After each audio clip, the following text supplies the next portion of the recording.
Hi there! So, kumuha naman ako ng isang merienda na for sure magugustuhan ninyo at ng mga junakis ninyo.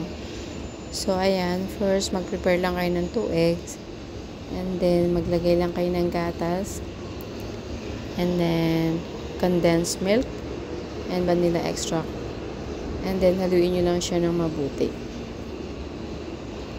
Ayan. So, once na nahalo nyo na, iset aside nyo lang. Ganyan. And then, prepare nyo na yung sliced bread. And then, cut nyo lang yung edge. So, pwedeng, hindi nyo na siya i-cut. Pwedeng cut nyo. So, up to you kung anong gusto ninyo.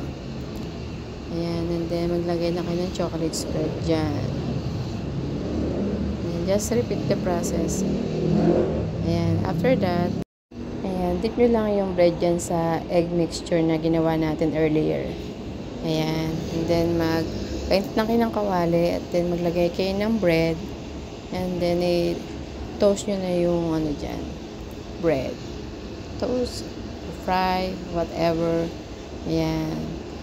Tapos, ayan, lahat ng corner niya, i-fry nyo din para yung buong bread naka-toast siya. Ayan. So, after nito, bago nyo siya hiwain into cubes, palamigin nyo muna. Yan. Para pagka kinoat nyo na siya ng milk powder or chocolate powder, hindi siya yung magdikit-dikit. Hindi siya magiging malagkit. So, yun ang tip ko sa inyo. Huwag nyo kaagad i-coat ng milk powder or chocolate powder. Yan. And so, after that, just repeat the process. Okay. Ayan, ready na siya. Ganyan dapat. Ayan. So, ayan, malamig na siya. So, hiniwa ko na siya into cubes. Ayan. So, 1 bread, magkakaroon na kayo ng 9 pieces. Ayan. So, chocolate powder sa milk powder, i-coat nyo lang siya dyan. Ayan, ganyan. So, itong ginawa ko na ito na pang merienda or pang snacks. Pwede nyo siyang ipang business or ipang negosyo. For sure, magugustuhan ito ng mga magiging customer ninyo. At talagang kikita kayo. So, gawin nyo na, guys.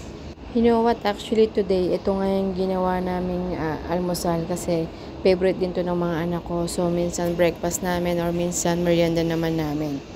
And so, there you go, guys. Hope you like my video and thank you for watching. Happy Valentine's Day to all. See you again next time. Bye. Allah Hafiz.